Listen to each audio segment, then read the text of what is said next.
And what I'm going to do now is just go group by group to each of the facilitators and really ask you for your take-home messages from your breakout session. So feel free to comment on whichever question you think was most relevant, or, you know, as far as I'm concerned, the 4 questions kind of merged into each other when we were discussing it. So I don't think specifically applying to a question will particularly work. But anyway, let's start with Shane. You can be our guinea pig.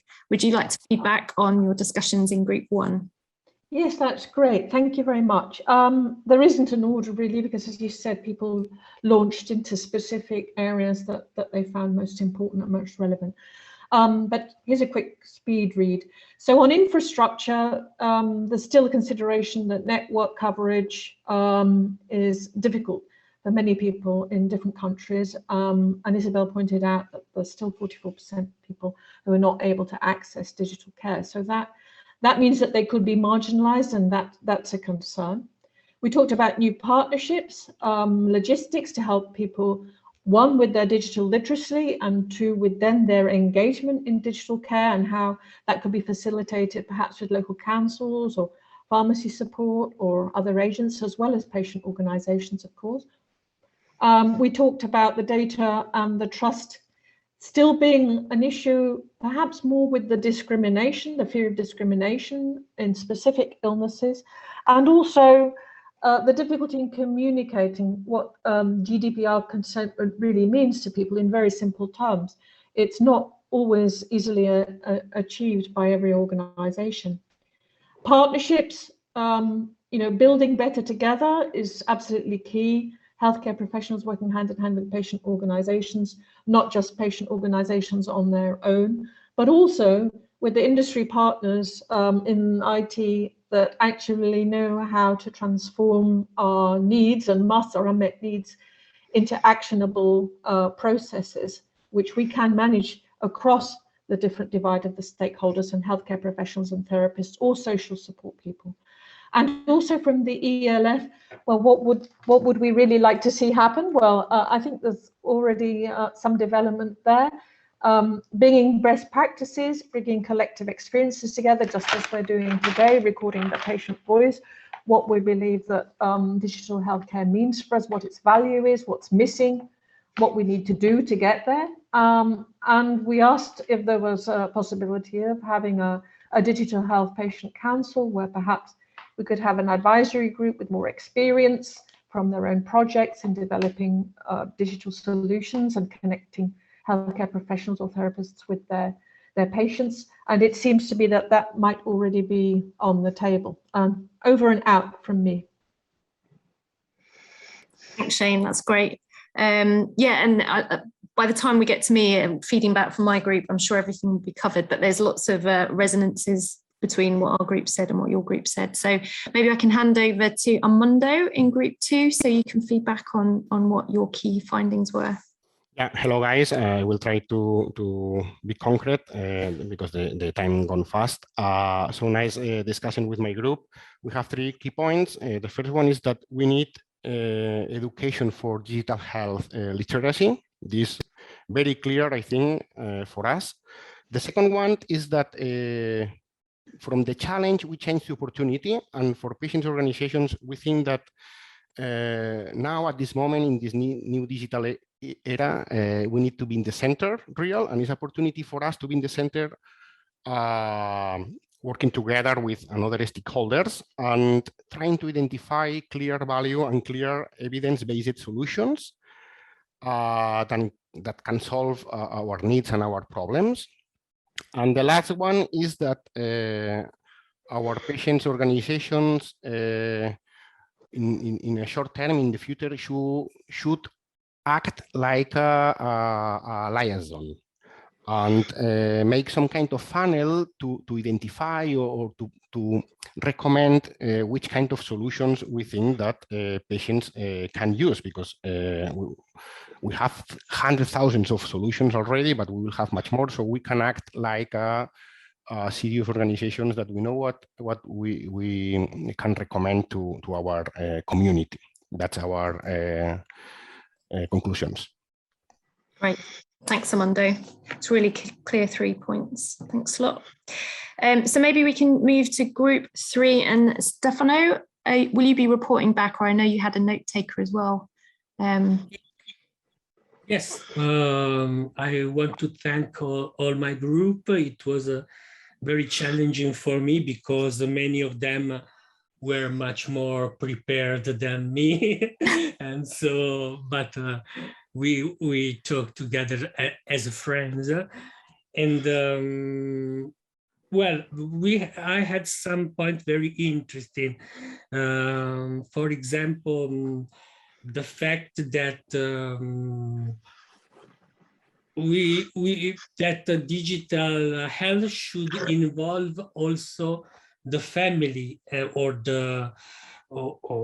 in the case of children, the parents, because you can have a different vision of the patient, no?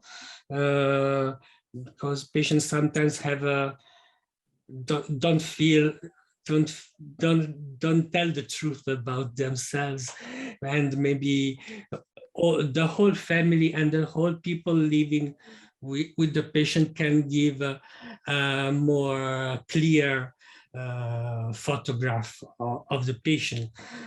We also talk about the fact that digital health is not only application and digital devices, but also a WhatsApp chat or talking in Facebook is something that we have always made, but that we made it in a digital way, and it's very useful for us and for our patient. And for last but not least, the challenge for the future is the fact that these digital devices, application, have to be maintained, and it costs a lot to be maintained because they have to be updated very often. So we have to find a way to find the money from the healthcare systems and from the industry. And so the problem is to give the possession of the data to the industry, no, in order to receive money. And so this will be a very big challenge for our group. Thank you. Great, Stefano, that's brilliant. Thank you very much. Okay, group 4, Gergely. Would you be able to feedback? Hi, Gergely. Many thanks. Actually, we have a very fruitful discussion, and we have a very great variety of people join this group. I'm really happy about it. Actually, the first question was, and we made, as other groups made, that we not divided these questions and follow up, but make a nice discussion around that many of us have already has the chance to see some applications or use them. For instance, the Fit for Surgery, which was launched in Birmingham in an application, and also in pulmonary hypertension, we have various applications which widely used and try to report some of the patient-reported outcomes and some measures which our variables are providing to us. However, we came to a big problem, how reliable these data are, whether we can rely on, whether we make good disseminating or forwarding these type of data to our physicians. So we come to a conclusion that actually we cannot miss the in-person meetings with our physicians. So these cares need to be made. However, it's a very nice supplement. And there were various examples whether these variables are reliable or not, or whether we should only rely on medical devices and not on these gadgets. But we agreed that it is a very nice supplement, especially during the COVID times. As the group 3, we agreed that we do not shrink our perspective to applications, but we talked about some online sessions like physiotherapy sessions and other type of rehabilitation sessions, which very useful, and some of our group members actually prefer this one, especially during the COVID times, because it is possible, you know, to get a little bit isolated and not getting infections and so on. We touched upon whether these devices are beneficial or not, or what type of advantages or disadvantages we have, or what type of roles patients should play, whether patients should push for this to make some tailor-made solutions, or whether it is coming from the healthcare service providers, because they are the ones who are making the service available for the patients. And I think that it was a very nice closing remark from Peter, who said that actually we try to run before learning walking.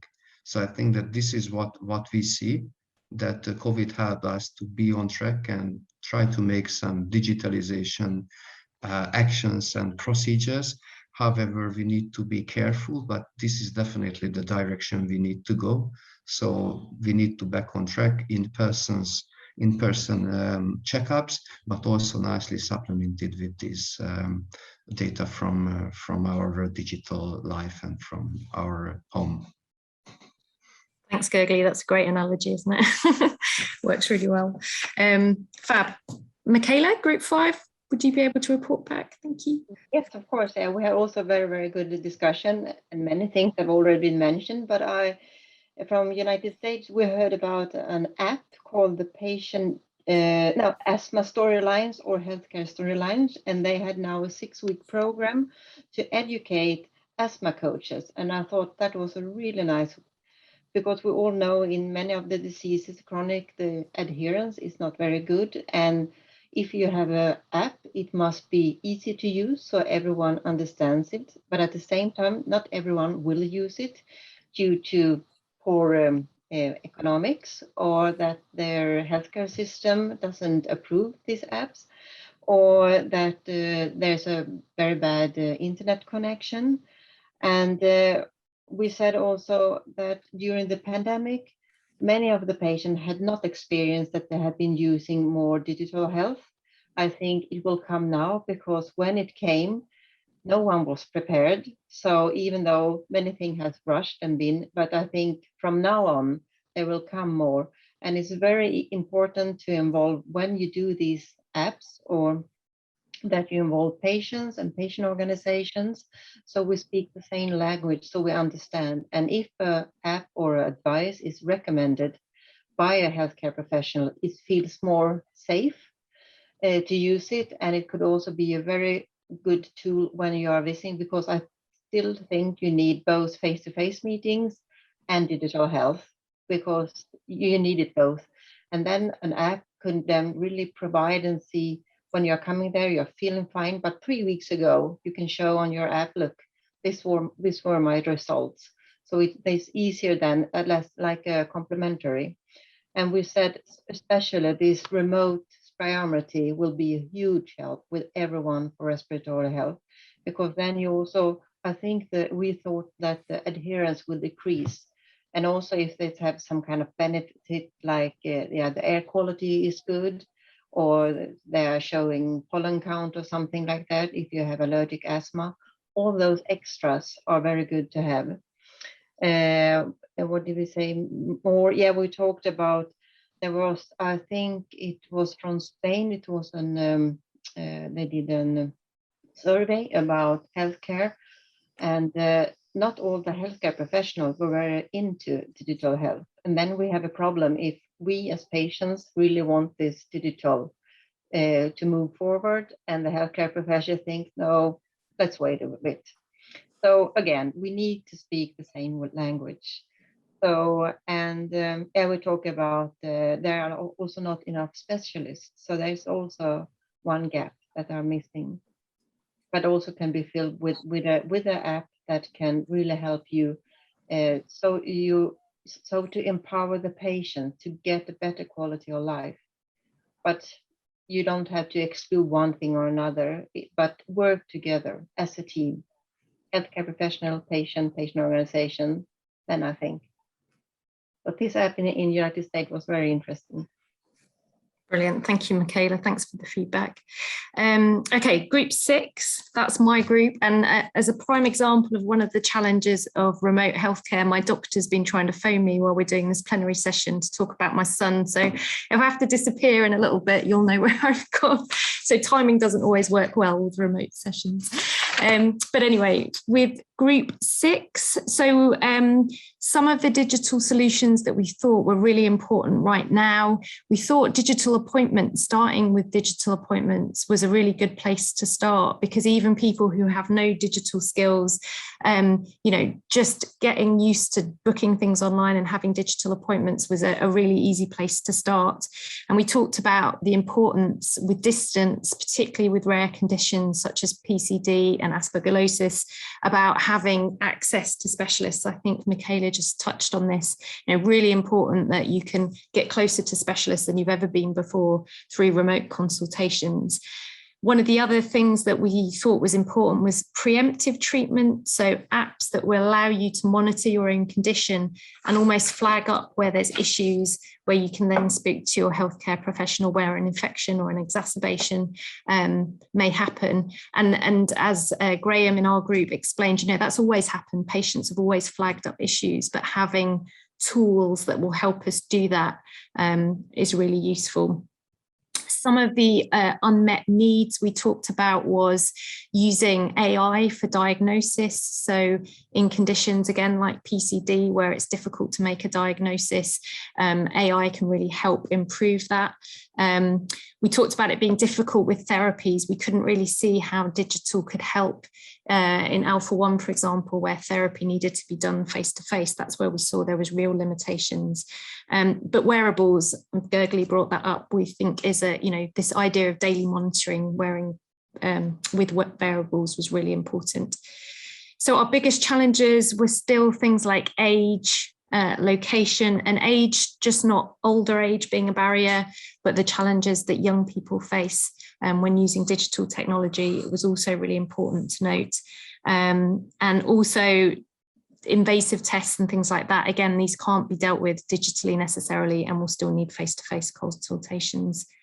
So finally, where we need to kind of take action, training was a big point that was brought up, but training of everybody, so patients and healthcare professionals. And again, the point that many people have made already today, that we're in it together and we all need to be in the same place. So any help that patient organisations and medical societies, etc., can bring to get everybody to the same level and keep everyone well informed are really important. So I think they were the key things that were not covered by others. But Graham and the others, please feel free to write in the chat if you think I've missed anything from our group 6, and thank you again for your contributions. Hand over to Courtney in group 7.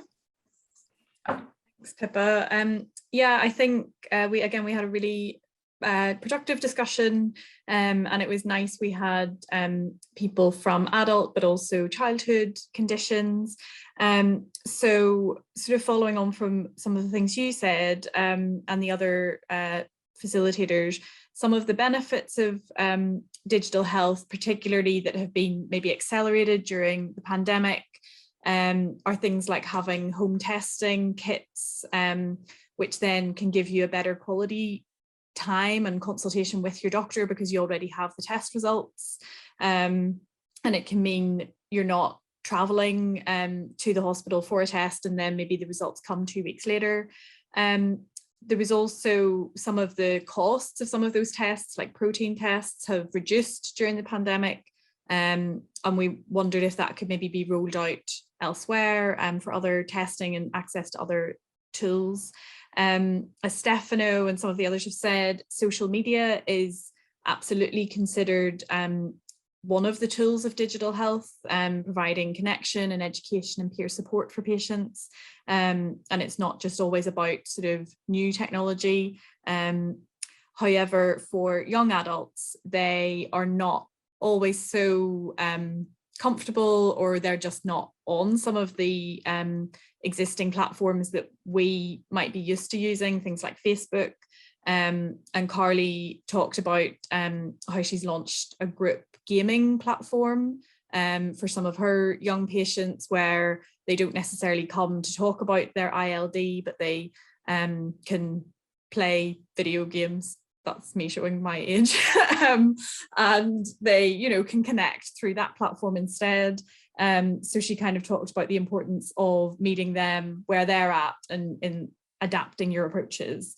Some of the challenges and some of the kind of concrete actions for ELF and ERS were around the implications of GDPR, the implications of Brexit, and producing some kind of guide, some sort of easy reference guide for patient organisations. What is the legislation? What are the restrictions? What are the kind of expectations for patients? What does it all mean? To really understand the legislation, because without knowing that, sometimes it's hard to have these kind of discussions. We talked about ownership of patient data and the kind of comfort levels of sharing your data with profit-making companies. In some ways, that's already happened. We're past that point with cookies and privacy policies that no one reads. But there was sort of talk about more comfort with anonymized and pseudonymized data sharing, but also that there's that expectation that profits should be reinvested in respiratory care.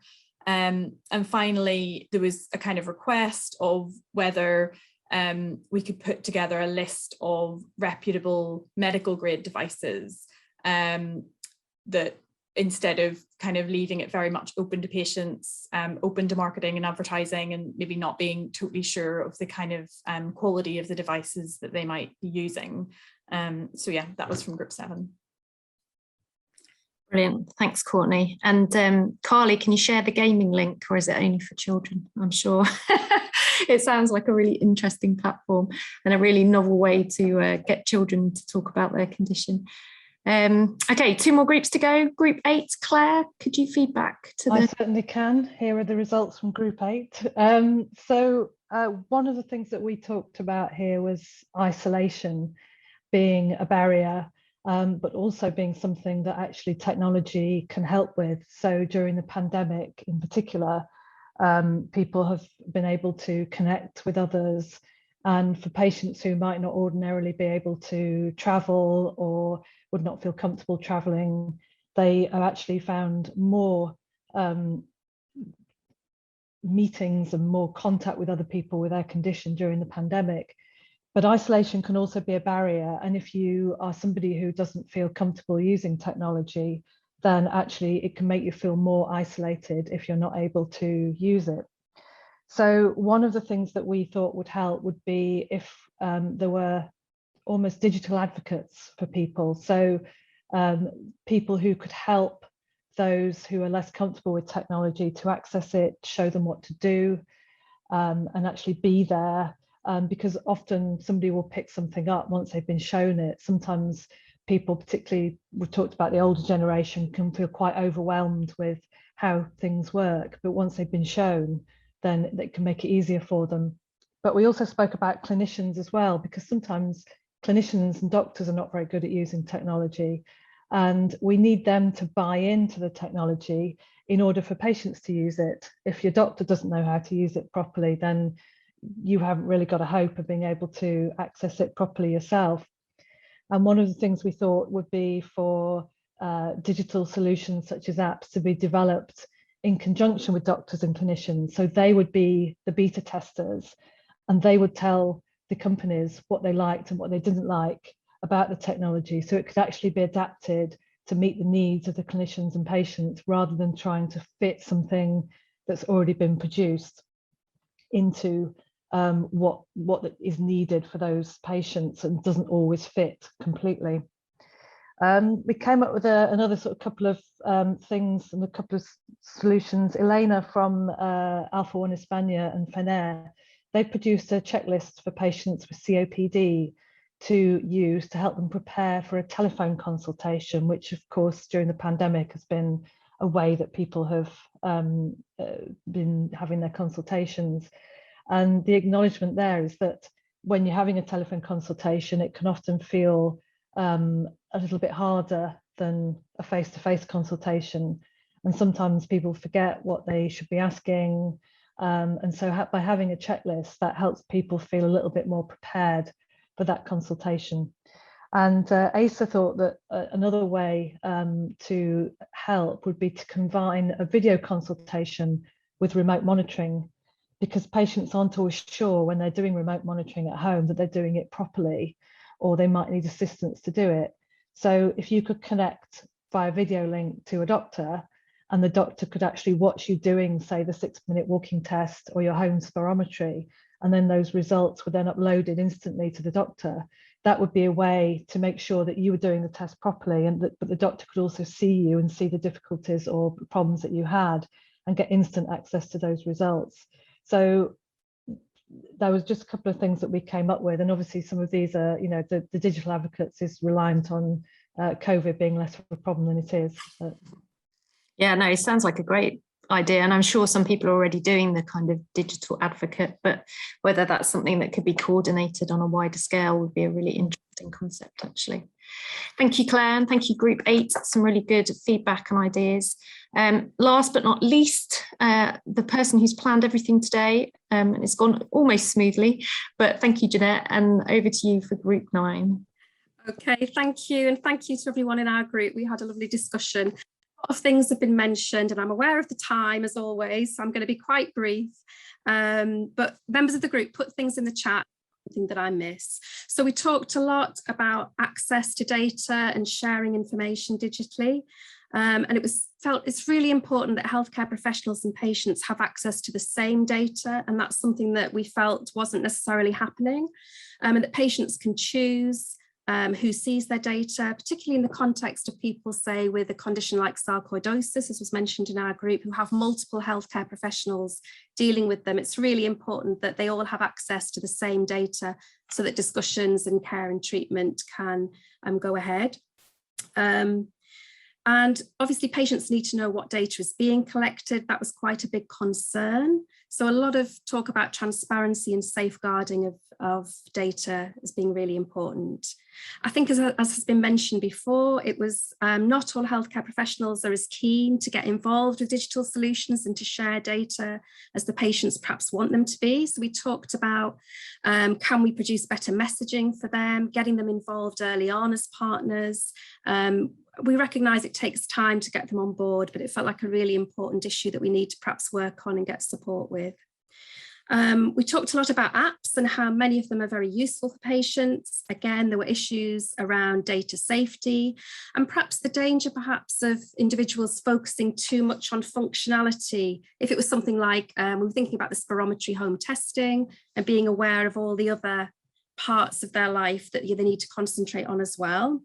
And what we thought would be a really good thing that if it could be developed, it would be hard, would be to have some kind of a quality standard for apps so that people knew how their data was being used, if it was securely kept, who were the partners, things like that. So that's something that we felt would be really useful. We talked about access issues as people have before, not all patients having the same levels of IT skills. We talked a little bit about how we've all fared through COVID and that the hybrid communication has worked really well, particularly in Eastern countries as well. They've perhaps managed to come a little bit closer to what we perhaps were used to having, telephone consultations, video consultations, and they found them a good development.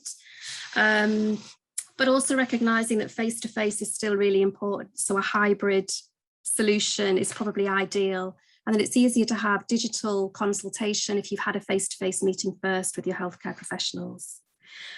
Funding is a really big challenge for developing tools and registries. It was suggested that if some of the profits could go back into the patient communities, that would be really valuable. And also another practical thing, sort of based back on communication between healthcare professionals and patients. If there was some sort of a platform where patients could ask a question after a consultation, perhaps something they forgot at the time, they felt that that would be really useful. So that's a very short summary, but thank you everyone in the group, and do add other comments in the chat. Brilliant, thank you, Jeanette. Sounds like amazing discussions in all the groups. So thank you particularly to all the facilitators. You did a brilliant job. We will collect all the notes together and try and put together some form of report, hopefully with some concrete suggestions and actions as well. But I think there were already some really nice suggestions coming out of there that we can start to think about and work on.